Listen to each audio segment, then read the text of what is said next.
15 জুলাই দেখতে পেয়েছে ছাত্রলীগের সন্ত্রাসীরা ঠিক একই কায়দায় আমাদের ভাই বোনদেরকে মেরে রক্তাক্ত করেছিল। ছাত্র দলের পক্ষ থেকে সন্ত্রাসীদের বিরুদ্ধে ব্যবস্থা গ্রহণ করা হবে এবং বর্তমান সরকারকে আহ্বান করব তাদের বিরুদ্ধে যেন ব্যবস্থা গ্রহণ করা হয়। এখানে যাদের উপর হামলা হয়েছে তাদের বিরুদ্ধে কোনো অভিযোগ নেই।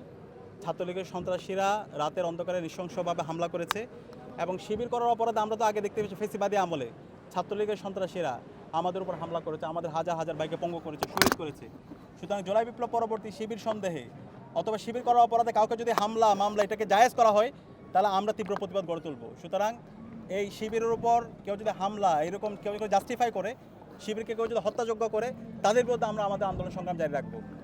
এই হামলার সাথে যারা জড়িত আছে আমরা ছাত্রদল এবং বর্তমান সরকারকে আহ্বান করব তাদের বিরুদ্ধে যেন ব্যবস্থা গ্রহণ করা হয়। ছাত্রদলের পক্ষ থেকে যেন তাদের বিরুদ্ধে সাংগঠনিক ব্যবস্থা গ্রহণ করা হয়। একই সাথে আমরা পলিটেকনিক ইনস্টিটিউটকে অনুরোধ করব কলেজ কর্তৃপক্ষ তাদের বিরুদ্ধে যেন কলেজের পক্ষ থেকে তাদেরকে বহিষ্কার করা হয়। একই সাথে আইন শৃঙ্খলা বাহিনীকে অনুরোধ করব এবং সরকারকে অনুরোধ করব আমরা তাদের বিরুদ্ধে হামলার সাথে যারা জড়িত আছে তাদের বিরুদ্ধে মামলা করব। একই সাথে সরকারের আইন শৃঙ্খলা বাহিনী তদন্ত করে এই সকল সন্ত্রাসীদের বিরুদ্ধে যেন তারা আইনানুগ ব্যবস্থা গ্রহণ করে।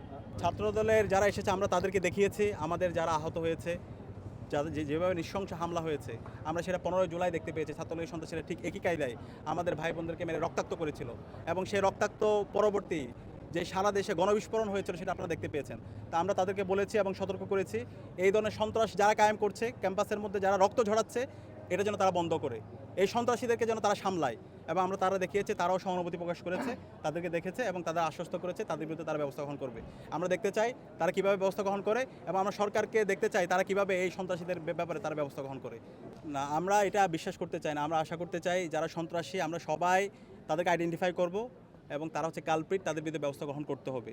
তাদেরকে বিরুদ্ধে ব্যবস্থা গ্রহণ না হলে আমরা রাজপথে আমরা এদের সমাধান খুঁজে বের করব। আমরা আশা করব ছাত্রদলের পক্ষ থেকে সন্ত্রাসীদের বিরুদ্ধে ব্যবস্থা গ্রহণ করা হবে। একই সাথে দেশের যে আইন আছে সেই আইন অনুযায়ী তাদের বিরুদ্ধে দৃষ্টান্তমূলক বিচার আওতায় নিয়ে আসা হবে। দেশে দেশে সবার সাথে দ্য নিউজ।